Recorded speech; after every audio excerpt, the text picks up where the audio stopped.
নমস্কার, শুভ সকাল। শীতের নতুন একটা সকাল আর আমাদের মনের জানালার সকালে আপনাদের সকলকে স্বাগত জানাই। শীত এলে কেমন একটা মন খারাপ শুরু হয়, তাই না? সকালবেলা যখন ঘুম থেকে উঠছি তখন মনে হচ্ছে যে সূর্যি মামা কখন এসে পড়বে। জানালা থেকে মুখ বাড়িয়ে সূর্যি মামাকে খুঁজতে কিন্তু ভীষণ ভালোই লাগে। আমরা মানুষ তো ভীষণ রকম আশাবাদী, আমরা আশায় আশায় বাঁচি আর প্রকৃতির প্রত্যেকটা স্বাদ, রূপ, গন্ধ আমরা মেখে বাঁচতে চাই। কিন্তু সমস্ত মানুষ কি তা ভাবে? ভাবুন তো, যে মানুষটা প্রতিদিন তার জীবন জীবিকা নির্বাহ করতে প্রচন্ড পরিশ্রম সাধন করতে হয়, সেই মানুষটা চাইলেও তার প্রকৃতি দেখার কি সময় আছে? বোধ করি নেই। আমাদের সমাজে বিভিন্ন ধরনের মানুষ আছেন এবং বিভিন্ন ধরনের মানুষকে নিয়ে আমাদের সমাজ। আমরা কবিতায় অনেক চরিত্র পড়েছি, সিনেমাতে অনেক চরিত্রকে দেখেছি। বিভিন্ন চরিত্র বিভিন্ন সময়ে আমাদের অনুপ্রাণিত করেছে, কিন্তু বাস্তবের কঠিন মাটিটা বোধ করি আরেকটু কঠিন। সেই বাস্তবের যে ভাবনা, বাস্তবের যে একটা অন্য মিশেল আছে, আমাদের জীবনের সঙ্গে মিশে আছে, সেই সমস্ত ভাবনাগুলো নিয়ে একটা সুন্দর ভাবনাকে আমাদের সামনে তুলে ধরেছেন যিনি। তার কবিতা তো আজকে শুনবই, তবে তার সঙ্গে আপনাদের সকলের আলাপ করিয়ে দিই। আমাদের সঙ্গে আছেন পূর্বাশা দি, অধ্যাপিকা পূর্বাশা মণ্ডল। নমস্কার। নমস্কার। কেমন আছেন বলুন? খুবই ভালো আছি, এখানে এসে আরো ভালো লাগছে। বাইরে বসেই আপনার সঙ্গে যখন কথা বলছিলাম তখন ভিন্ন ধর্মী ভাবনা নিয়ে আমাদের মধ্যে আলোচনা হচ্ছিল। এই যে প্রত্যন্ত মানুষকে নিয়ে লেখার ভাবনা, প্রত্যন্ত মানুষের জীবনযাপন, জীবনধারা, সেই সমস্ত খেটে খাওয়া মানুষদের কথাগুলো নিয়ে লিপিবদ্ধ করা এবং কবিতার আকারে মানুষের সামনে তুলে ধরা, এই ভাবনাটার জন্মটা কিভাবে হলো, বা এই ভাবনার যে সূত্রপাত সেটা কেমন ভাবে মনের মধ্যে এলো? আসলে আমি একদম যখন ছোট ছিলাম, কেজি 2 এ পড়ি, তখন প্রথম আমি একটা গল্প লিখেছিলাম এবং আমাদের ছোটদের একটি পত্রিকা আছে যেটা ছোটদের লেখা গল্প কবিতা প্রকাশিত হয়, সেটার নাম হলো আপাতত বুদবুদ। তো সেখানেই প্রথম আমি একটি গল্প লিখি, গল্প দিয়েই আমার প্রথমে শুরু। তারপরে আস্তে আস্তে আমি নিজে যেহেতু ছোটবেলায় আশ্রমে পড়েছি, তো সেখানে পড়তে গিয়ে দেখেছি আমাদের অনেক বন্ধুরা রয়েছে যারা আমাদের মতো হয়তো এরকম একটা প্রিভিলেজ সেকশন থেকে বিলং করে না। অনেকেই রয়েছে যারা প্রান্তিক মানুষ, যারা সুযোগ সুবিধা থেকে অনেকটাই বঞ্চিত। তো তখন থেকেই আমার মনে হয়েছে যে এই যে আমাদের সমাজের একটা বড় অংশ বঞ্চিত, নিপীড়িত, যাদের কথা যারা নিজেরা বলতে পারে না, তাদের জন্য আমার মনে হয় কথা বলাটা দরকার, কথা বলা এবং সেটাই আমার কবিতায় সেটাই ভাবছিলাম। কারণ তোমার বড় হওয়া পুরোপুরি কলকাতাতে, হ্যাঁ, একদম। তারপরে তোমার চাকুরি জীবন, তুমি যেটা বলছিলে যে বাঁকুড়ার একটা প্রত্যন্ত গ্রামে তুমি চাকরি করো, তুমি কলেজে পড়াও, তো সেটাও কি তোমার এই ছোটবেলার ভাবনা থেকে নাকি কর্মসূত্রে তুমি পৌঁছেছো সেটা একটা ভাবনা? আসলে আমি যখন ক্যালকাটা ইউনিভার্সিটিতে পড়তাম, আমি ইংলিশ লিটারেচারের স্টুডেন্ট, তো ক্যালকাটা ইউনিভার্সিটিতে পড়ার সময় আমার খুব মনে হতো যে এই প্রান্তিক মানুষ, এই বঞ্চিত মানুষ, তাদের জন্য কিছু করা দরকার, এবং আমি নিজেও একজন সোশ্যাল অ্যাক্টিভিস্ট হতে চেয়েছিলাম। তো সেটা আমি যখন চাকরি সূত্রে বাঁকুড়ার শালতোড়া নেতাজি সেন্টিনারি কলেজে আমি জয়েন করি, তো সেখানে গিয়ে দেখি শালতোড়া এমন একটা জায়গা যেটা পুরো ট্রাইবাল ডমিনেটেড এরিয়া, যেখানে আদিবাসী শ্রেণীর ছেলেমেয়েরাই বেশিরভাগ ওখানে পড়াশোনা করতে আসে। তো সেখানে গিয়ে কলেজের অধ্যাপনার পাশাপাশি আমাদের অধ্যাপক অধ্যাপিকাদের অনেক রকম আলাদা রেসপন্সিবিলিটি করতে হয়। আমার ভীষণ মনে হচ্ছে এখন, দেখো তুমি ওখানকার মানুষের কথা বলছো, তুমি বলে ফেললাম। সত্যি মনের জানালায় আমরা সকলকে আপন করে নিতে চাই। একদমই তাই। এটাই ভাবনা, যে আমার যে ভাবনাটা, যে তুমি ওখানে শিক্ষকতা করছো, ওদের ভাষার সঙ্গে আমাদের ভাষার কিন্তু একটা বিস্তর ফারাক। তুমি কতটুকু ওদেরকে দিতে পেরেছো? দেখো, আমাদের তো একটা চিন্তা ভাবনা মনের মধ্যে থাকেই, যে একটা বোধ আমরা একটা সম্প্রদায়ের মধ্যে, সেই বোধটাকে আমরা দেব। সেই বোধটা অবশ্যই ভালো একটা বোধ, ভালো একটা চিন্তা। তোমার কি মনে হয় যে কতটুকু তুমি দিতে পেরেছো? আসলে আমি কলেজে যেরকম ইংলিশ ডিপার্টমেন্টের সহকারী অধ্যাপিকা, তার সাথে সাথেও আমি এনএসএস এর প্রোগ্রাম অফিসার। তো NSS এনএসএস সেল এমন একটা সেল যার মাধ্যমে আমরা বিভিন্ন ধরনের সোশ্যাল ওয়ার্ক করি, এবং আমাদের কলেজের, আমি যে এনএসএস ইউনিট 3 এর প্রোগ্রাম অফিসার, আমাদের অ্যাডাপ্টেড ভিলেজ আছে যেটা বামনিশালা, যেখানে মূলত আদিবাসী মানুষেরাই বসবাস করে। তো আমরা যেটা করে থাকি আমাদের এনএসএস ইউনিট 2 এর পক্ষ থেকে, আমরা বিভিন্ন জিনিস, যেমন পেন, খাতা বা মেয়েদের জন্য যে স্যানিটারি ন্যাপকিন, এইগুলো আমরা বিনামূল্যে সেই গ্রামে দিয়ে থাকি। এবং সেটা শুধুমাত্র আমি একা প্রোগ্রাম অফিসার হিসেবে শুধুমাত্র আমি একা থাকি তা নয়, আমার আন্ডারে যে ছাত্রছাত্রীরা রয়েছে এনএসএস ভলেন্টিয়ার হিসেবে, তারাও এই কাজে যুক্ত হওয়ার সুযোগ পায়, যার ফলে পরবর্তীকালে তারা বিভিন্ন যে ন্যাশনাল ক্যাম্পগুলো হয় ভারত সরকারের আয়োজনে, তো সেই সব বিভিন্ন ক্যাম্পে যাওয়ার সুযোগ পায়। তো একদিকে আমাদের যেরকম রয়েছে সোশ্যাল ওয়ার্ক, সোশ্যাল সার্ভিস, সমাজের জন্য কিছু করা, অন্যদিকে আমাদের ছাত্রছাত্রীরাও নিজেদের প্রতিভা দেখানোর সুযোগ পায় এই বিভিন্ন ন্যাশনাল প্রতিভার ক্যাম্পে। বিকাশ। তোমার কবিতা শোনার ভীষণ ইচ্ছে করছে, সরাসরি কবিতায় যাব। কি কবিতা তুমি শোনাবে বলো? আমি আমার কবিতা শোনাবো আমার কাব্যগ্রন্থ এক বুক অন্ধকার, এই কাব্যগ্রন্থ থেকে। আমার প্রথম যে কবিতাটা আমি শোনাতে চলেছি সেই কবিতার নাম হলো ট্রাইবাল আর্ট।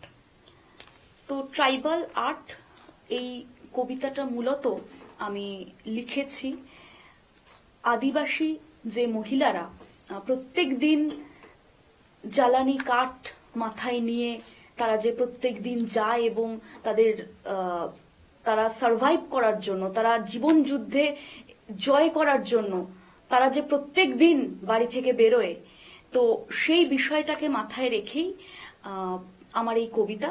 এবং মূলত এই কবিতাটা আমার মাথায় আসে যে সময় আমি পুরুলিয়ার বরন্তির পাহাড়ে বেড়াতে যাই, এবং সেখানেই আমি দেখি একদল আদিবাসী নারী, তাদের মাথায় বড় বড় জ্বালানি নিয়ে তারা যাচ্ছে, এবং সেটা আমাকে অবশ্যই বিস্মিত করে, কারণ আমাদের পক্ষে ওই মানে বড় বড় কাঠ, ওগুলো আমাদের হাত দিয়ে তোলাটাই কষ্টকর। তো সেখানকার আদিবাসী সেই যে একটা নারী শক্তি, তাদের এই কাজের মধ্যে দিয়ে যেন তাদের শক্তিটা ফুটে উঠেছে। তো তাদেরকেই ডেডিকেট করে আমার এই কবিতা ট্রাইবাল আর্ট। গানে গানে ভরে গেছে মাঠ, কেঁচো ভরে গেছে বাগানের কুলে, পাঁচমেশালি শাকে বোনা নদী, স্বার্থপর অন্ধকারে ঢাকা পড়ে হলুদ গ্রামের ধূসর সিঁড়ি। বাহার গন্ধে মিশে থাকে চতুর নেশা, যে নেশা শুষে নেয় চেতনার রসমঞ্জরি। জ্বালানির কাঠ ভরা মাথা, বন্য ফলমূলে ঠাসা এক হাত, নাকে নথের ছাই, বুকজোড়া ফুলকির খেলা, ঘেমেছে শাড়ি, দুর্গায় তার বাড়ি। রাতের বেলায় আকাশের আগুনে শোনা গেছে প্রদীপের আর্তনাদ, ফুটে ওঠে ট্রাইবাল আর্ট। অদ্ভুত সুন্দর করে লিখেছো তুমি। আমিও যখন পুরুলিয়াতে গিয়েছিলাম, এই একই দৃশ্য আমাকে ভীষণভাবে ভাবিয়েছিল। কি অনায়াসে পারে বলতো। এবং আরেকটা মজার জিনিস, যেটা না শেয়ার করে পারছি না, একটা ছাতা। অদ্ভুত সুন্দর ওরা একটা ছাতা বানায়। কিভাবে যে ওরা একটা দণ্ডায়মান বাঁশকে কেটে তারপর ভাবতে পারবে না কি সব দিয়ে ওরা বস্তা দিয়ে বিভিন্ন রকম করে সেলাই করে ওরা ছাতা বানায়, কি পরিশ্রম করতে পারে বলতো। এবং তোমারই লেখা ট্রাইবাল আর্ট, হ্যাঁ। অদ্ভুত সুন্দর লিখেছো। আরেকটা কবিতা শোনাও। আমার পরবর্তী কবিতা শুভচণ্ডী। আমরা দেখি যে প্রান্তিক জনগোষ্ঠীর মধ্যে বিভিন্ন ধরনের পুজোর প্রচলিত রয়েছে এবং বিভিন্ন গ্রামের মহিলারা অনেক সময় বিভিন্ন ব্রত করে থাকেন, যেটা এখনকার দিনে কিন্তু আর দেখাই যায় না, যেগুলো প্রায় লুপ্ত হয়ে গেছে। তো সেই লুপ্ত হয়ে যাওয়া গান, ব্রত, পুজো আমার কবিতার মূল বিষয়বস্তু হয়েছে। তো সেরকমই একটা কবিতা আমি এখন পাঠ করছি। কবিতার নাম শুভচণ্ডী। বেন্না গাছের জ্ঞানপাপী ঝাড় লুটিয়েছে মাটির বুকে, কুলের ডাল স্পর্শ করেছে রোদের হলুদ হাত, মাটির ঘট এনেছে গধূলির শান্তি, পান সুপুরি গা ঘেঁষাঘেঁষি করে আছে, সর্ষের তেল জুড়িয়েছে ব্যথা, ধূপ ধুনো গাঢ় গন্ধ ছড়িয়েছে ভোরবেলা, নৈবেদ্য জুড়ে আছে আতপ চাল, কলা, চিনি, কাঁচা দুধ, বাতাসার মেলা। হাঁসের মতো যেন গোটা পাকা কলা, বেতের বোনা ধামাতে সে দিয়েছে গা ঢাকা। পূজাকালে জীবন্ত হয় রাখাল ও হাঁসের রূপকথা, পূজা শেষে উড়ে যায় হাঁসের মতো গলা। মৃত দুটো কালো ও সাদা শিল বা নোড়ায় প্রাণ প্রতিষ্ঠা করে ব্রতকারী মহিলার দল। সূর্যালোকিত হয়ে তারা লাভ করে তেল, সিঁদুর, পান, সুপুরি। তবে তেল নিয়ে তারা যেতে পারে না আপন ঘরে, শুধু নিয়ে যায় তারা ঘরে শুভচণ্ডী দেবীর কৃপা প্রার্থনায় ভরে ভরে। পূর্বাশাদি, তোমার কবিতা আরো শুনবো। শোনার তো ভীষণ রকম মানে মন প্রাণ জুড়ে তোমার কবিতা শোনার ইচ্ছে আছে। তবে সময় হয়েছে ছোট্ট একটা বিজ্ঞাপন বিরতির। ফিরে আসব ছোট্ট একটা বিজ্ঞাপন বিরতির পর। আপনারা দেখতে থাকুন চ্যানেল ভিশনে মনের জানালা। তোমার স্বপ্নের বাড়ি দারুণ। বাথরুমটা তো দারুণ। ওয়াটার হিটারটাও খুব সুন্দর, তাই না? কোন brand? Venus, the hot water professionals. Hot water professionals. আসুন, I will show you. Venus দেখতে সুন্দর, এতে আপনার টাকাও সাশ্রয় হবে। এর এনার্জি সেভিং মডেলস এর মাধ্যমে instant water heater, storage water heater, solar water heater, tankless water heater, heat pump water heater, 10 years guarantee, 5 এসির জন্য যা দেয় দীর্ঘ আয়ু। Scale guard technology for longer life and hard water protection, international certifications. আপনার জীবনযাত্রার সঙ্গে মানানসই সুবিধাজনক মডেল 34টি দেশে বিক্রি হচ্ছে। 3.6 মিলিয়ন সুখী গ্রাহক, 60 বছরের আস্থা। সেই কারণেই ভিনাসকে গরম জলের প্রফেশনাল বলা হয়। Trust the hot water professionals for a refreshing bath. Venus, the hot water professionals. ফিরে এলাম ছোট্ট একটা বিজ্ঞাপন বিরতির পর। আপনারা দেখছেন টুয়েলাইট প্রোডাকশন প্রযোজিত, চ্যানেল ভিশন আয়োজিত আপনাদের সকলের অত্যন্ত পছন্দের অনুষ্ঠান মনের জানালা। আমাদের সঙ্গে আজকে স্টুডিওতে আছেন পূর্বাশা মণ্ডল। পূর্বাশাদি, পর পর দুটো কবিতা শুনিয়ে দাও। আমরা সম্প্রতি দেখতে পাচ্ছি আমাদের পুরো দেশ জুড়েই একটা উদ্বাস্তু একটা সমস্যা চলছে। তো সেটার উপরেই আমার নেক্সট কবিতা। কবিতার নাম ওরা উদ্বাস্তু। ওরা উদ্বাস্তু। যে রক্ত গড়াতে গড়াতে মাটিকে ছুঁয়ে ফেলে, মেপে দেখতে চায় বুকচোরা দেশের ঘোলাটে তৃষ্ণা। ওদের খোঁচা খোঁচা স্মৃতির আতুর ঘরে বাসা বাঁধে ফেলে আসা এক ক্লেদাক্ত অতীত, যে অতীতের চোখ বেয়ে নেমে আসে নোনা জল। কাটা তারের আলগা খোপায় জড়িয়ে থাকে ওদের দীর্ঘশ্বাসের গোঙানি। ওদের রক্তের লালা রক্ত করবীর সাথে মিশে যেন মিলিয়ে যায় পদ্মার বুকের খাজের গভীরে।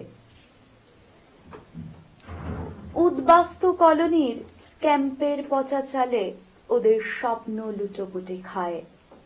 নাগরিকত্বের পাকা প্রতিশ্রুতির ঠোঙা ধুলো চাপা পড়ে যায়। সন্ত্রস্ত যন্ত্রণা জমাট বাঁধে গাঢ় কুয়াশা ভেজা অন্ধকারের নারীতে। তবুও ওদের বিদ্রোহের লোমকূপে জমে থাকা আগুন ঝলসে দেয় শাসকের রক্তচক্ষুর আস্পর্ধাকে। আমার পরবর্তী কবিতা একটি মতুয়া কবিতা। মতুয়া সম্প্রদায়ের কাছে কামনা সাগর এক পবিত্র স্থান, যে কামনা সাগরের জল তারা সারা গায়ে মাখে এবং তারা মনে করে যে কামনা সাগরের স্নান করলে তাদের সব মনোবাসনা পূর্ণ হবে। সেই জন্য বারুণীর সময় মতুয়া সম্প্রদায়ের মানুষ ঠাকুর বাড়িতে ভিড় করে এবং কামনা সাগরে স্নান করে। তো আমার কবিতার নাম কামনা সাগরের নৃত্য। আদিপুণ্য হেঁটে চলে সবুজ রঙে মাখা জলে, তখন ঠাকুরনগরের বুকের আঁচলে কুয়াশার ফেনা ভরা সকাল। নির্জন মাঠের কানে মতুয়ার হরিবোলের ঢেউ, শৃঙ্গার মৌনতা ভাঙে ডঙ্কার গর্ভ থেকে উঠে আসে হরিনাম। ডুবুরির মতো মতুয়ারা খোঁজে জলের গহ্বরে শান্তির বীজ বারুণী স্নানে। নিরাশ্রয় মানবের জীবনবৃত্তে সঞ্চারিত হয় দীপ্ত আলোকের ঝর্ণা, আলোকিত হয় তার বুক ভরা পানি। তার নৃত্যে চঞ্চল হয়ে ওঠে আকাশ লীনার বৃন্ত, ঘুম ভাঙে ধূসর জ্যোৎস্নার। নিস্তব্ধ পাপের বলয় মুছে যায় অন্ধকার আকাশের চাঁদের এক ফুয়ে। পূর্বাশাদি, তোমার প্রত্যেকটা কবিতা শুনলাম। দেখো, এক একটা মানুষ এক একটা ভাবনায় কবিতা লেখে। প্রেম, বিরহ, প্রকৃতি সমস্ত ভাবনা নিয়েই তো কবিতা শুনলাম, কিন্তু তোমার কবিতাগুলো এত জানার কবিতা, যে কবিতাগুলো পড়ছি এবং এক একটা ইতিহাসকে যেন আমরা খুঁজে পাচ্ছি। খুব ভালো লাগছে, মানে সমৃদ্ধ হওয়ার মতো কবিতা। আচ্ছা, এই যে লেখালেখির তোমার বললে জার্নি, তুমি লেখালেখি করছো, লেখালেখি করতে করতে কখনো মনে হয়েছে যে নিজের ভাবনাগুলো কখনো মিশে যায়? কারণ তুমি যতগুলো লেখা শোনালে, সেই প্রত্যেকটা লেখা এক একটা শ্রেণীর মানুষের ভাবনাকে তুমি তুলে ধরেছো, একটু একটু করে ফুটিয়ে তুলেছো। নিজের কখনো মনে হয় না যে নিজের ভাবনাগুলো একটুখানি ছড়িয়ে দিই? হ্যাঁ, সেটা তো অবশ্যই মনে হয়। আসলে প্রত্যেক কবির কাছেই তার নিজের আবেগ, তার নিজের যত্নে লালন পালন হয় তার কবিতা। তার দীর্ঘদিনের স্নেহ, ভালোবাসা, আবেগ, অনুভূতি, সেগুলোই জন্ম দেয় প্রত্যেক দিনের কবিতা। তোমার লেখাগুলো ভীষণ অদ্ভুত, কারণ এখানে কোনো ব্যক্তি কেন্দ্রিক ভাবনাকে কিন্তু তুমি খুব একটা প্রভাব ফেলতে দাওনি।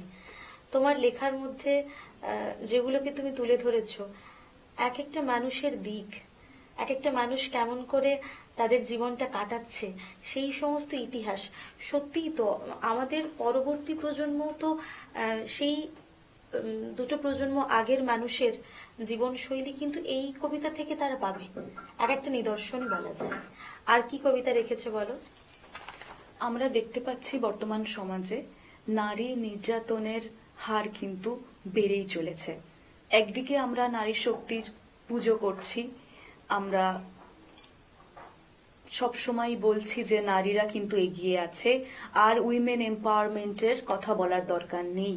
কিন্তু আমি যে জায়গায় চাকরি করি, বাঁকুড়ার শালতোড়ায়, সেখানে গেলে বোঝা যাবে যে এখনো কিন্তু নারীরা হয়তো তারা সৃজনশীলতায় অনেকটাই এগিয়ে আছে।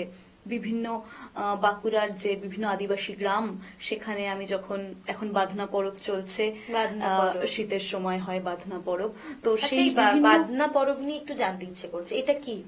আসলে আদিবাসী সম্প্রদায় মানে মূলত সাঁওতালদের মধ্যে এই বাঁধনা পরবটা রয়েছে।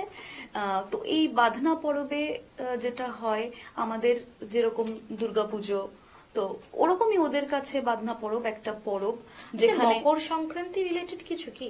হ্যাঁ ওরকমই বলা চলে, মানে এই শীতের সময়ই হয়। এবং এই বাঁধনা পরবে তারা সবাই তাদের যে বিভিন্ন রিচুয়াল রয়েছে, নাচ গান, একসাথে তারা একদিকে নাচ করে, গান করে, এবং এভাবেই ওরা মজা করেই। তুমি ওখানকার জীবনশৈলীর সঙ্গে নিজেকে অনেকটা আবিষ্ট করে ফেলেছো না? হ্যাঁ, এবং সেটা সত্যি খুব ভালো লাগে, কারণ আমাদের কালচার থেকে ওটা একটু অন্যরকম হলেও আমরা কিন্তু আমাদের যে সংস্কৃতি, সেটা থেকে কিন্তু আমরা অনেক সময় অনেকটাই দূরে চলে যাচ্ছি, বঞ্চিত হচ্ছি। হ্যাঁ, এবং আমরা দূরে চলে যাচ্ছি। কিন্তু আমি ওই বাঁকুড়ার গ্রামগুলোতে যখন যাই, তখন সত্যি দেখি যে আদিবাসী ছেলে মেয়েরা তারা তাদের যে নাচ গান, কি যত্নে লালন পালন হ্যাঁ, করছে। তারা কিভাবে তাদের সংস্কৃতির সাথে বেড়ে উঠছে, প্রকৃতির মধ্যে,